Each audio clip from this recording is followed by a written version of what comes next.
Jesus, amém. Deus abençoe, pastor. Amém, amém. Bom dia, meus irmãos, a graça e a paz do Senhor Jesus. Nós chegamos à quinta mensagem dessa série de mensagens, denominada Quando o Desconforto Revela o Propósito. Nós demos uma pausa no domingo anterior, em razão do aniversário da igreja, dos 102 anos da Igreja Batista Betel. E nesse domingo nós retomamos e encerraremos. Teremos a quinta mensagem neste culto e à noite estaremos encerrando com a sexta mensagem dessa série de mensagens. Então, nessa manhã, para sermos ágeis, em razão também do horário, eu convido você a abrir a sua Bíblia no livro de Esté, no capítulo 4, no versículo 14. Esté, capítulo 4, verso 14.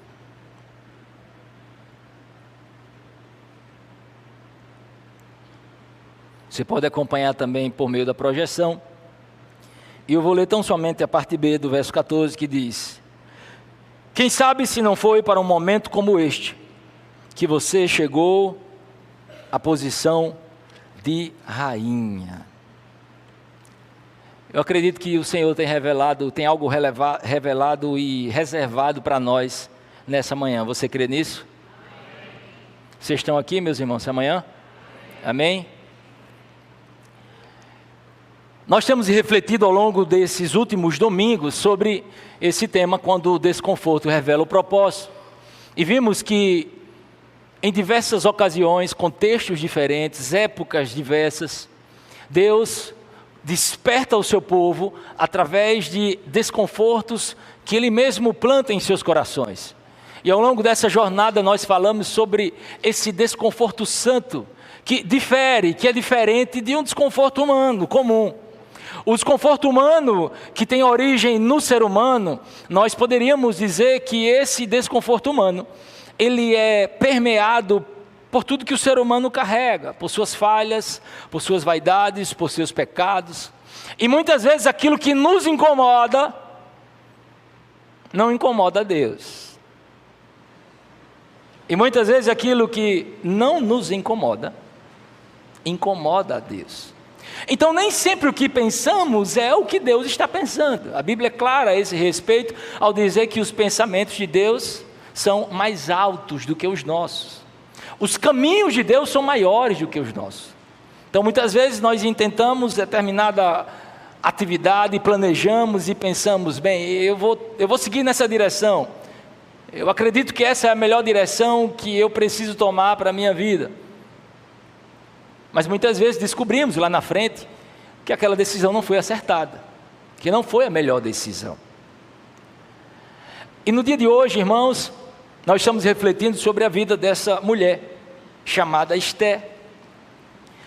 E o contexto, irmãos, do livro de Esté é algo impressionante. O livro de Esté nos mostra que Deus está agindo, mesmo quando nós não achamos que Ele está agindo. Para termos uma ideia, o livro de Esté, ele faz parte do cânon bíblico, mas o livro de Esté não cita o nome de Deus.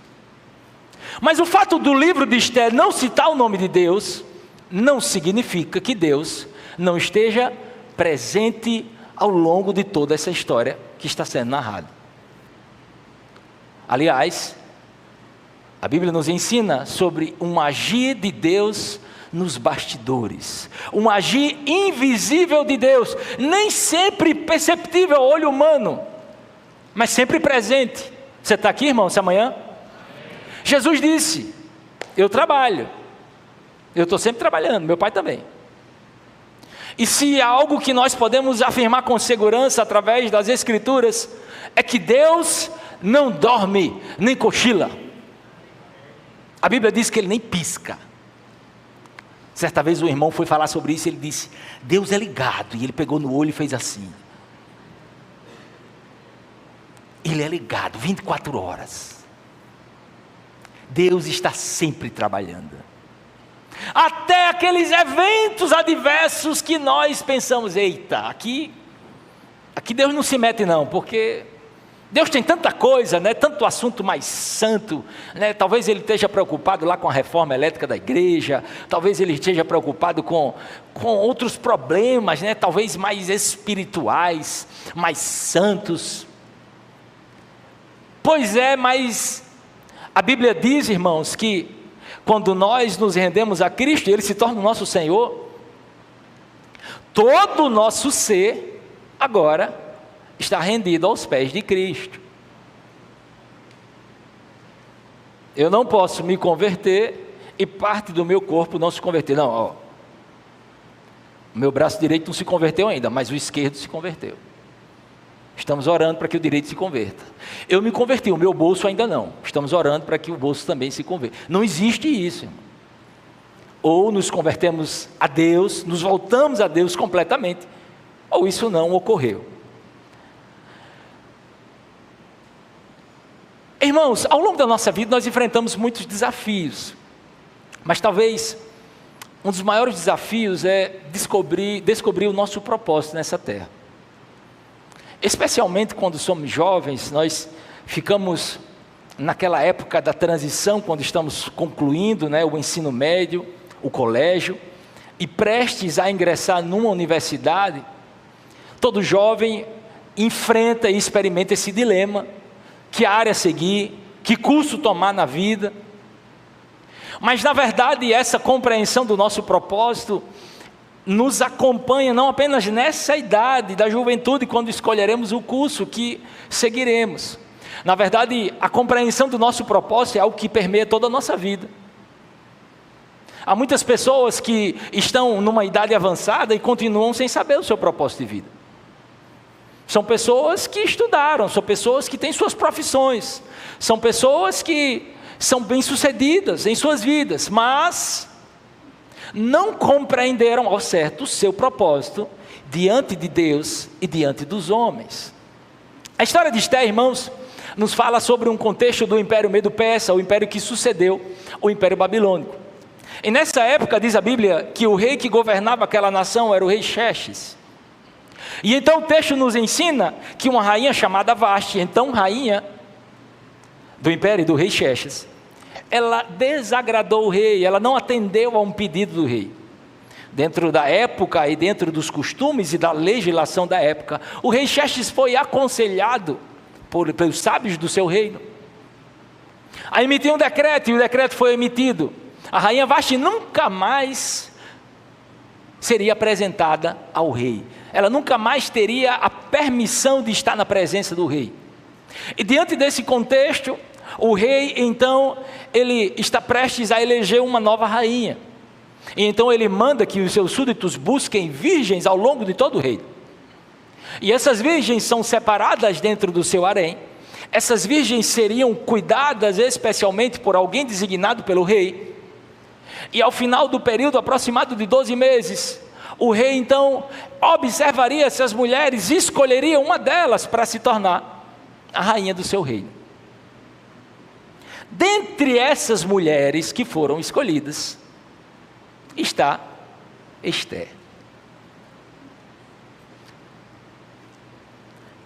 Em todo esse contexto, nós não estamos vendo o nome de Deus, mas nós estamos vendo o agir de Deus. Porque diz a Bíblia que dentre tantas moças, dentre tantas mulheres, quem foi a mulher escolhida? Esther. E agora Esther é rainha. Esther, na qualidade de rainha, tem influência. Na qualidade de rainha, ela tem conforto. Na qualidade de rainha, ela tem estabilidade.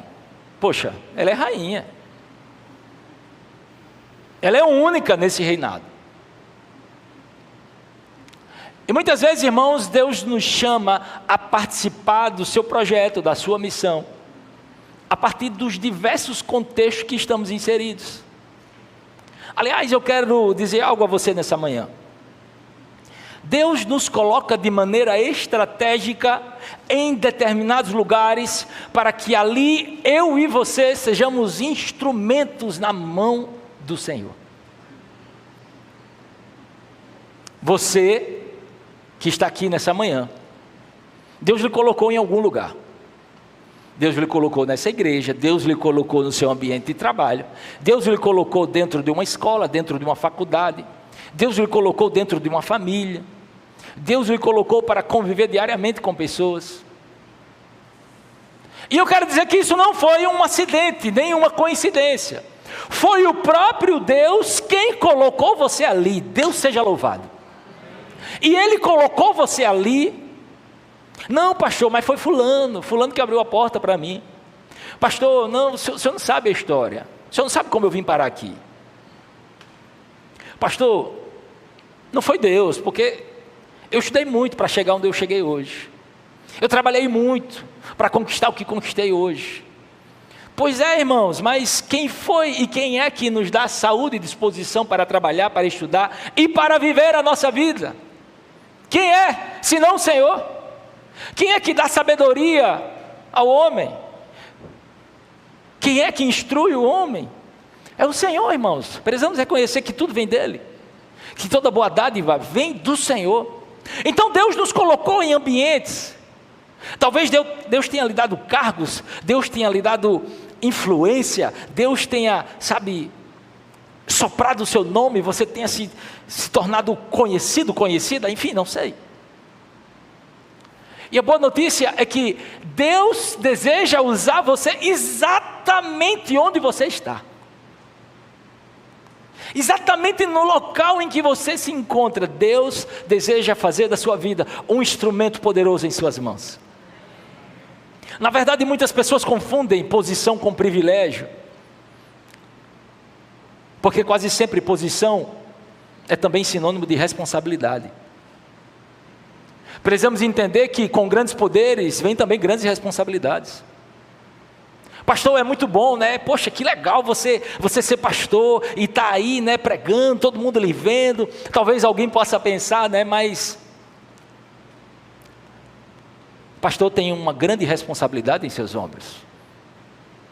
Então muitas vezes nós só queremos aquilo que é bom, sabe? Eu quero os bônus, eu quero aquilo que vai me trazer satisfação. Mas precisamos entender que há um encargo de Deus sobre as nossas vidas. E um encargo santo. Em primeiro lugar, eu chamo a sua atenção para aquilo que o verso 14 diz. Irmãos, o contexto aqui é o seguinte: Esté já é rainha. Ela é rainha do reinado medo-persa.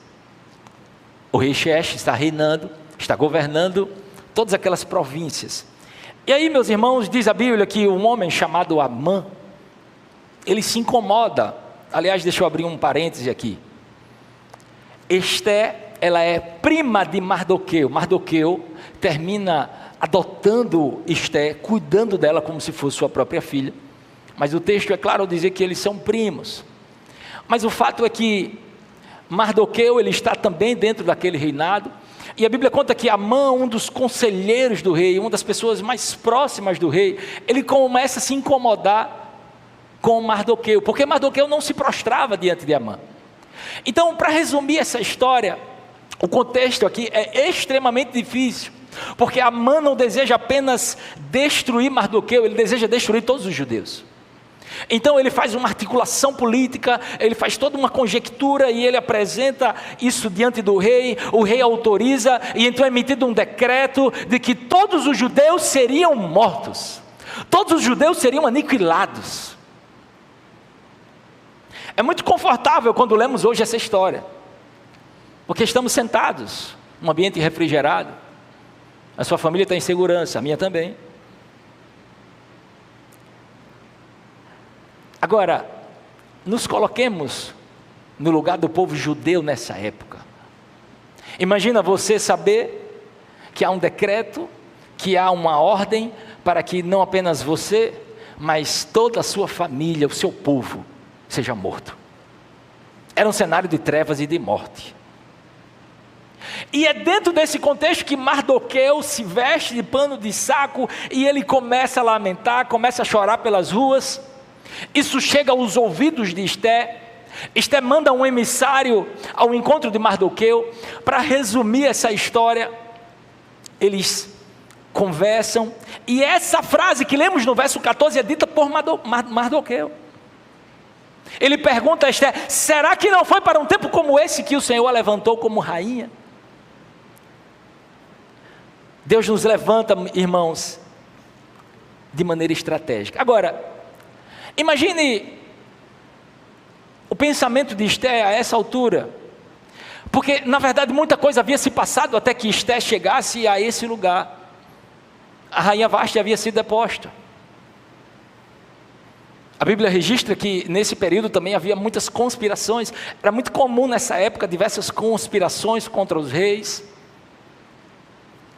E conta o texto que o próprio Mardoqueu havia avisado e denunciado uma conspiração que intentava contra a vida do rei Xerxes. Isso foi registrado no livro dos reis da época. Mas agora, amados irmãos, Mardoqueu provoca Esther. Esther agora, irmãos, está numa situação extremamente desconfortável, porque ela é provocada por Mardoqueu a interceder junto ao rei pelos judeus. E aí você pode pensar: mas que tolice, pastor, ela era rainha, qual o problema dela ir falar com o rei? Isso não tem nenhum problema.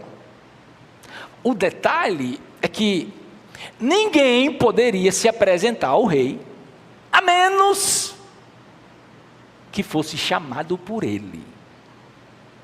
Não é assim: eu vou lá ver o rei e você bate na porta e entra. Não. Havia uma lei naquele império que quem se apresentasse ao rei sem ter sido por ele chamado, seria morto. E o texto nos faz perceber que essa era uma lei clara, todos a conheciam.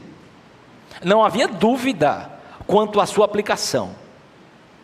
Não havia interpretações divergentes sobre a sua aplicação. Era clara. Apareceu no pátio interno diante do rei, não foi chamado, vai morrer. A menos que o rei estenda o seu cetro de ouro em sua direção. Se o rei fizer isso, a sua vida será poupada. Portanto, para Esther apresentar-se diante do rei era literalmente correr risco de vida.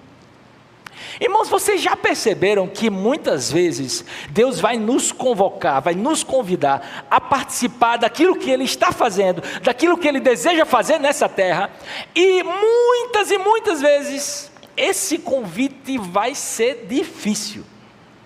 Esse convite e a aceitação desse convite não será algo confortável. Será algo que vai mexer com o nosso interior, com aquilo que acreditávamos ser a nossa prioridade. Deus começa a mexer no interior e você diz: poxa, eu estava tão seguro aqui. A Esther certamente poderia pensar: mas eu estou tão bem aqui, o reino vai de vento em popa, eu estou confortável. Mas o povo está sofrendo. E aí nós somos chamados por Deus, irmãos, a não olhar apenas para o nosso próprio bem-estar, mas a olhar como o próprio Deus para aquilo que é do seu interesse. Pastor, está tudo bem com a minha família, graças a Deus, todo mundo com saúde, as finanças estão bem, glória a Deus, isso é bênção de Deus, Deus seja louvado por isso. Mas eu preciso entender, irmãos, sobretudo consultar a Deus, Deus, o que é que o Senhor está fazendo nesse mundo e de que forma eu posso participar daquilo que o Senhor está fazendo. Deus lhe colocou onde você está, com um propósito muito claro. Eu e você somos chamados a ser sal e luz, onde o Senhor nos colocou. E a Bíblia diz que Esther, irmãos, ela aceita esse desafio. A princípio ela hesita. Se nós observarmos o versículo 11 do capítulo 4 de Esther, olha o que ela diz em resposta a Mardoqueu: todos os oficiais do rei e o povo das províncias do império sabem que existe somente uma lei para qualquer homem ou mulher que se aproxime do rei no pátio interno sem por ele ser chamado, será morto, a não ser que o rei estenda o cetro de ouro para a pessoa e lhe poupe a vida. e eu não sou chamada à presença do rei há mais de 30 dias. Inicialmente Esté está com medo. E sabe o que é belo, irmãos, na Bíblia? Porque a Bíblia, ela não retira essas coisas que estão registradas em seu texto. Como pessoas que gostam de expor suas virtudes, mas escondem as suas fraquezas. Isso é bom porque nós nos enxergamos na vida de Esté. Significa que não apenas Esté, mas eu e você também sentimos medo. Sentir medo, irmãos, não é sinônimo de fraqueza. Sentir medo é uma expressão natural diante de situações que são maiores do que nós, que nos trazem incerteza, que nos trazem angústia. A questão é o que nós faremos a partir desse momento que o medo está tentando tomar conta de nós. Nós nos renderemos ao medo, ou nós diremos ao Senhor: Deus, eis-me aqui e digo sim ao teu propósito na minha vida. Então há sempre essa escolha: ou eu me rendo ao medo e digo sim, medo, você tem autoridade sobre a minha vida, a última palavra é sua. Ou eu digo ao Senhor: Deus, é o Senhor quem tem a última palavra na minha história, e ainda que eu esteja tomado pelo medo, me fortalece para que eu possa cumprir o teu chamado. Esté também é como eu e você, estava com medo, porque ela não era chamada à presença do rei há mais de 30 dias. Mas me chama a atenção, amados irmãos, porque Esté, ela diz algo no verso 15, olha o que ela diz. Então Esté mandou esta resposta a Mardoqueu: vá reunir todos os judeus que estão em Suzã, e jejuem em meu favor, não comam nem bebam durante 3 dias e 3 noites, eu e minhas criadas jejuaremos como vocês. Depois disso irei ao rei, ainda que seja contra a lei. Se eu tiver que morrer, morrerei. É fantástico isso, porque nós vemos que Esté não se rendeu ao medo. Ei, você que está aqui essa manhã, não se renda ao medo. Olhe para o alto, olhe para o Senhor, olhe para aquele que lhe chamou, olhe para aquele que comprou a sua vida com o sangue de Jesus. E é Ele quem tem a palavra final a meu e a seu respeito, é Ele quem tem voz de autoridade sobre nós. E a Bíblia então, irmãos, nos diz que apesar de Esté inicialmente estar muito temerosa, receosa, ela diz: olha, eu vou falar com o rei, porém, jejuem em meu favor durante 3 dias. A palavra oração não é mencionada, mas nós subentendemos a oração conectada ao propósito do jejum. E não apenas Mardoqueu e aqueles que estavam conectados com ele estavam orando, mas Esté, a própria Esté e suas criadas, elas estavam também vivendo esse propósito. Sabe o que eu aprendo, irmãos? Eu aprendo que antes de vitórias, de batalhas serem travadas em público, antes de vitórias serem declaradas em público, essas batalhas e essas vitórias precisam ser travadas no lugar de oração, no secreto. Ah, pastor, vamos começar um plano novo, vamos começar um projeto novo. Você orou? Pastor, eu vou começar um negócio novo. Pastor, esse negócio agora está dando dinheiro, todo mundo está fazendo isso, eu vou fazer porque está dando certo para todo mundo, porque não vai dar para mim.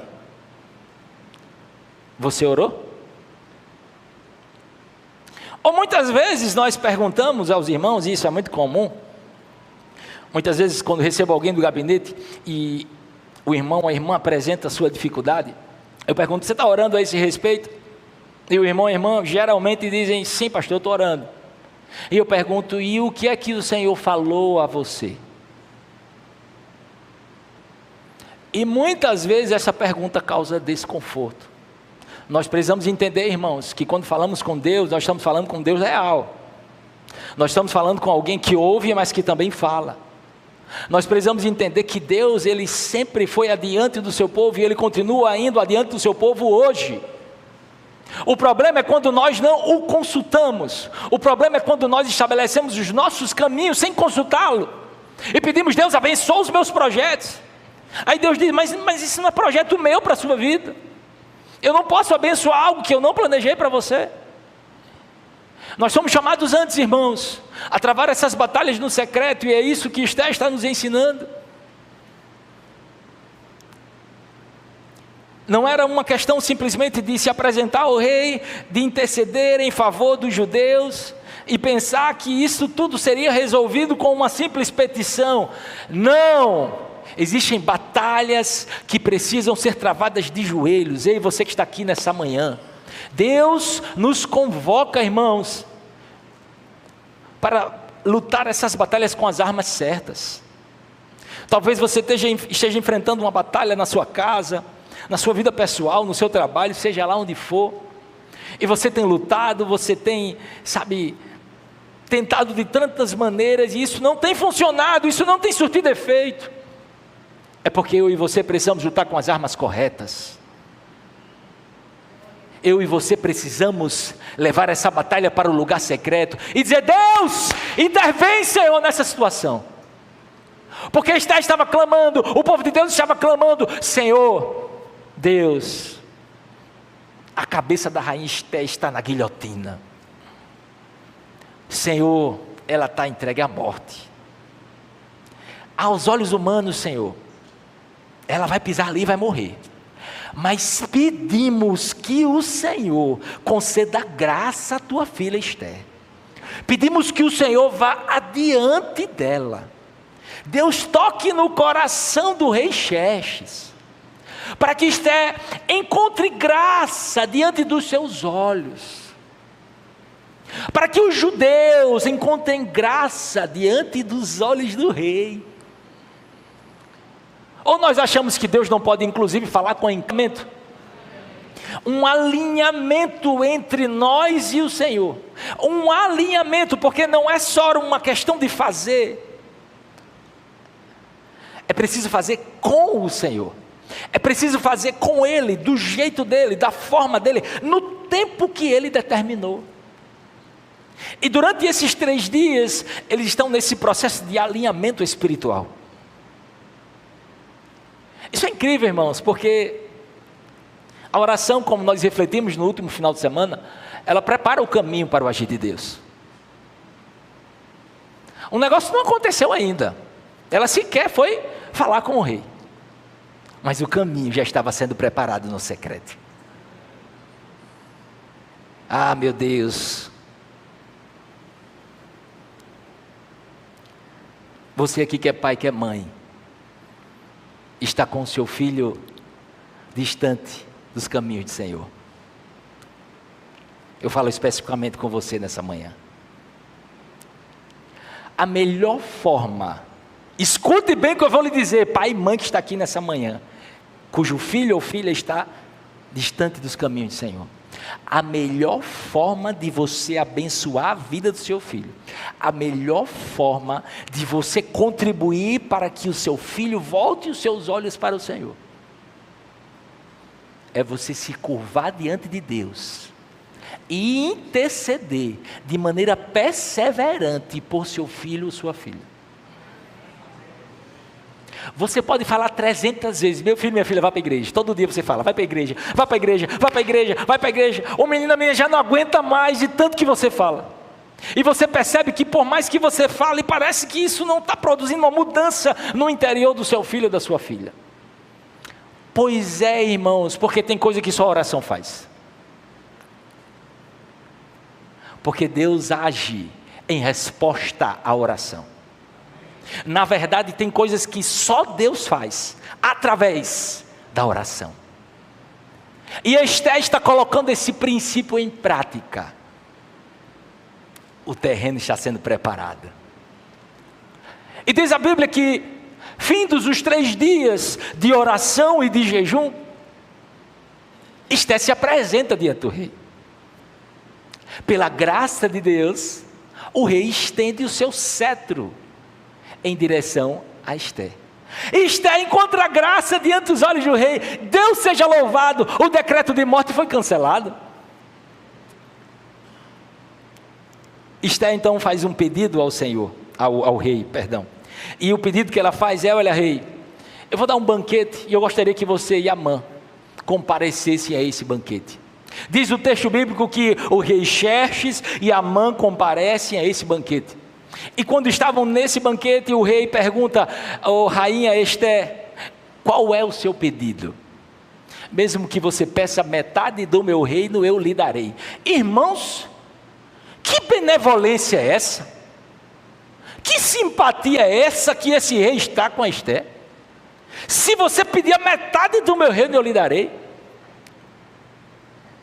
Isso pode parecer natural numa leitura desatenta, mas isso é fruto da oração.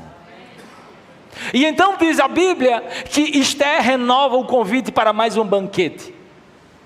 E isso acontece. Amã e rei Xerxes são convidados para mais um banquete que a rainha Ester ofereceria. E para resumir essa história, a Bíblia conta que dentro desse período entre o primeiro e o segundo banquete, algo acontece. O capítulo 5 de Ester,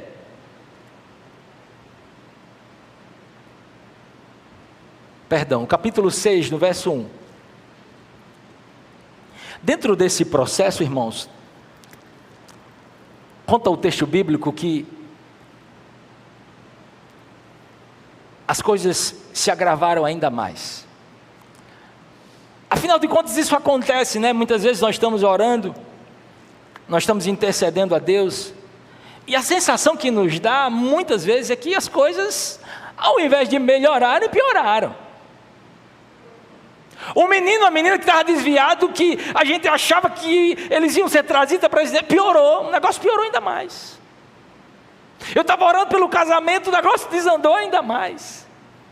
Pois é, irmãos, as coisas se agravaram. E diz a Bíblia que Amã observa Mardoqueu, e resumindo essa história, tamanho é o ódio de Amã por Mardoqueu que ele manda preparar uma forca de mais de 20 metros de altura. O cenário para a execução de Mardoqueu está pronto. Só que eu quero dizer que a última palavra, ela vem do Senhor. O homem faz planos, mas a resposta certa e final vem do Senhor. E então, irmãos, a Bíblia nos diz que dentro desse período entre o primeiro e o segundo banquete, no capítulo 6 de Ester, no verso 1, a Bíblia diz, naquela noite, o rei não conseguiu dormir. Repita comigo, naquela noite, o rei não conseguiu dormir. Eita, pastor, quer dizer que tem insônia que é Deus que provoca, é? É, irmão, Deus pode provocar insônia, se Ele tiver um propósito nisso. E não apenas isso. O rei com insônia poderia fazer 300 mil coisas. Mas ele vai exatamente, surge o desejo do rei de ler o livro das crônicas do seu reinado. E dentre tantos fatos que ocorreram ao longo do seu reinado, o versículo 2 nos diz que foi lido exatamente o registro de que Mardoqueu tinha denunciado Bigtã e Teres, dois dos oficiais do rei que guardavam a entrada do palácio, que haviam conspirado para assassinar o rei Xerxes. E aí os irmãos lembram que eu comentei isso. Mardoqueu, no passado, havia denunciado essa conspiração. Isso foi registrado no livro dos reis, das crônicas dos reis. Mas dentro dessa enorme coincidência, o rei vai ler exatamente essa história narrada envolvendo Mardoqueu. E então, irmãos, o rei diz, nessa hora, o que é que merece um homem a quem o rei deseja honrar? Coincidentemente, é Amã que está entrando em seu palácio. Olha o conjunto de coincidências. Ele faz essa pergunta a Amã. Amã então traz toda uma perspectiva pensando que ele seria a pessoa honrada.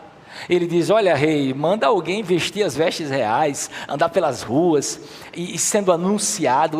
É assim que o rei trata o homem que ele deseja honrar. Me chama a atenção, irmãos, porque dentro dessa história envolvendo Ester, o banquete acontece, o segundo banquete, E dentro desse banquete é que o decreto de morte é revertido. E na verdade Amã termina sendo executado na forca que ele preparou para Mardoqueu. E o cenário do povo de Deus naquela época é completamente transformado. E o povo foi liberto da morte. Sabe o que é interessante, irmãos? Porque assim como Esté, o Senhor também nos coloca em lugares estratégicos. Eu lembro da história de um parlamentar britânico chamado William Wilberforce.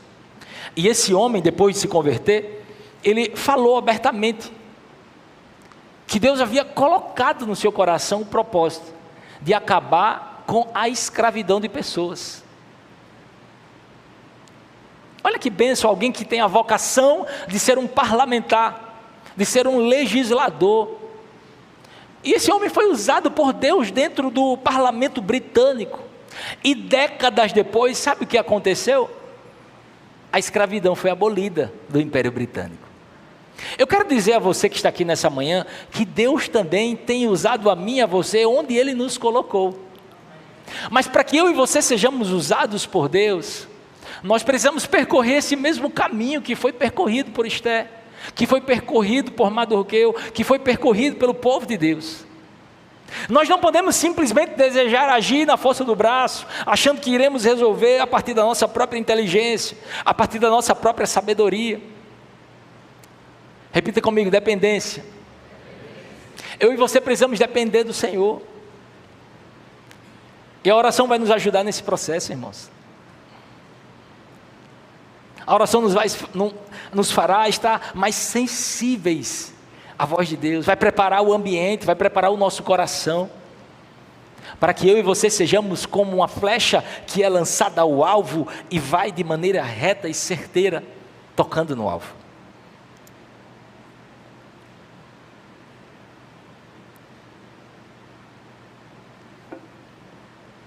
Eu chamo aqui o louvor à frente.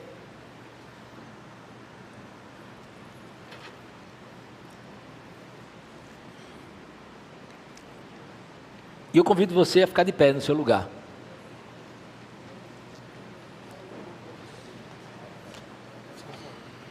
Pastor, o que é que tem a ver a história de Esté com a minha história?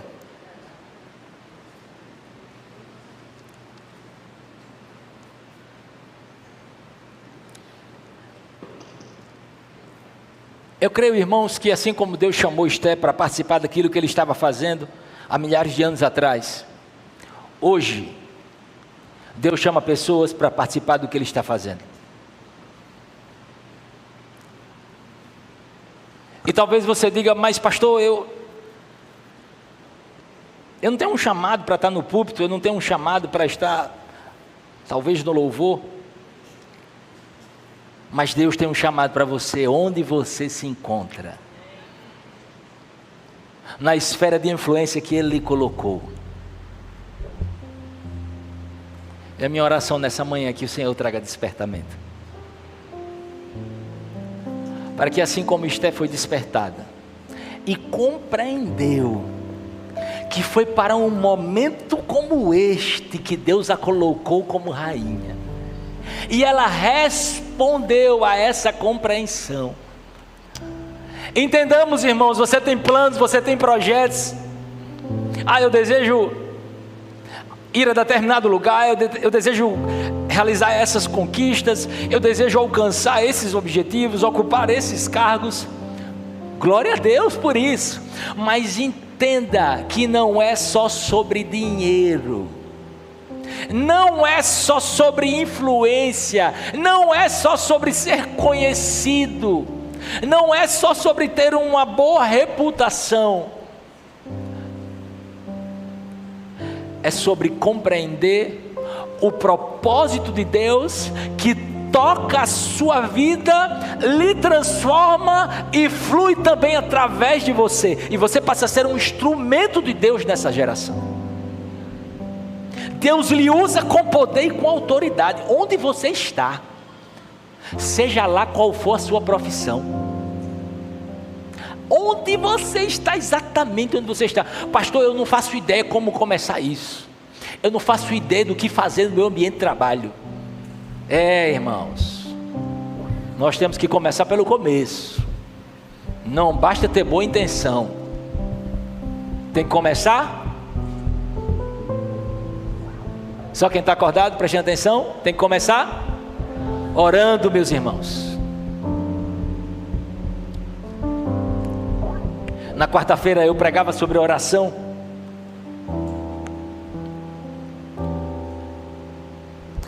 E um dos irmãos comentou assim: eu entendi o que o pastor está dizendo. Porque eu faço minhas orações. Eu oro pela igreja, eu oro por minha família, eu oro por isso, por aquilo. Mas o pastor não está falando só sobre isso, não. Ele está falando sobre orar mesmo. Entrar num lugar em Deus. Orar até encontrar o Senhor. E é dessa maneira que eu e você, enquanto oramos, enquanto estamos nesse processo, dizendo: Deus, eu não faço ideia por onde começar. Deus, eu tenho algumas ideias, mas sei lá se isso vem da minha cabeça, se isso vem do Senhor. E aí você submete isso a Deus em oração. Isso passa pelo teste do amadurecimento. Deus prova o nosso coração, Deus traz alinhamento entre os nossos planos e os planos dele. Aquilo que não está alinhado é descartado, e nós, como um instrumento que está sendo preparado para ser utilizado, começamos a entrar dentro da frequência do Senhor, começamos a enxergar algumas pessoas que convivem com nós diariamente. Até aquele momento para mim era só mais uma pessoa, mas agora Deus começa a me dar um discernimento, Deus começa a me dar um entendimento que até então eu não tinha sobre aquela pessoa, sobre aquele ambiente de trabalho. Deus começa a me dar palavras de vida, Deus começa a me dar autoridade naquele lugar, Deus começa a me dar graça diante dos olhos dos outros. E aí você se pergunta: como isso está acontecendo? E Deus lhe lembra: porque você tem me buscado em oração, filho, filha, porque você tem me buscado no secreto. Enquanto você ora, Moisés, com as mãos estendidas, e o povo de Deus numa intensa batalha. Enquanto as mãos de Moisés estavam erguidas, o povo prevalecia. Mas quando as mãos de Moisés baixavam, o povo era derrotado. E é por isso, amado irmão, amada irmã, que Deus nos chama a participar do que Ele está fazendo, onde Ele lhe colocou. Saiba que foi o Senhor quem lhe colocou, mas para que você se torne um instrumento dEle, não basta ter boa intenção, é preciso buscá-lo no secreto. Deus, nós te buscamos e nós te adoramos, Pai, pela Tua palavra ministrada aos nossos corações dessa manhã. Senhor, nós te louvamos, Pai, porque este culto foi um culto festivo, um culto para a glória do Teu nome. Nós te louvamos pela vida dos embaixadores do Rei, das mensageiras do Rei. Te louvamos pela vida daqueles que estão servindo nesses ministérios, que dedicam sobretudo suas vidas ao Senhor, para que possam de alguma forma ser instrumentos do Senhor na vida desses adolescentes. Pedimos que o Senhor continue abençoando essas organizações missionárias, continue prosperando, Deus, esses trabalhos, Pai. Mas, Senhor, continua nos abençoando como Teu povo, Pai, como o Senhor usou Esther há tanto tempo atrás. Nos usa, Senhor, nessa geração. O Senhor levantou pessoas aqui para as mais diferentes áreas da sociedade, pessoas que estão em lugares que talvez o pastor nunca vai chegar lá, mas o Senhor colocou cada filho teu, cada filha tua nesses lugares, e a nossa oração é para que o Senhor nos use com poder e com autoridade nessa geração. E nós sabemos, Pai, que o primeiro passo é o alinhamento. Alinha-nos, Senhor, levando-nos ao lugar de oração, levando-nos, Pai, ao lugar secreto. Bendito seja o teu nome. Porque sabemos, Pai, que enquanto estivermos orando, intercedendo pelo contexto, pela família, pelo trabalho, pelas vidas, pode parecer que estamos perdendo tempo, pode parecer que nós não estamos fazendo nenhum tipo de avanço, mas na verdade o Senhor mesmo há de nos sinalizar, como fez no passado e como continua fazendo no presente, de que todo o tempo investido em oração, ele é recompensado pelo Senhor. Por isso, Deus, esse é o nosso desejo, sermos instrumentos do Senhor nessa geração. Não queremos ser vencidos pela timidez, pelo medo. Não queremos ser usados na tua presença, e que o teu propósito se cumpra nas nossas vidas, em nome de Jesus.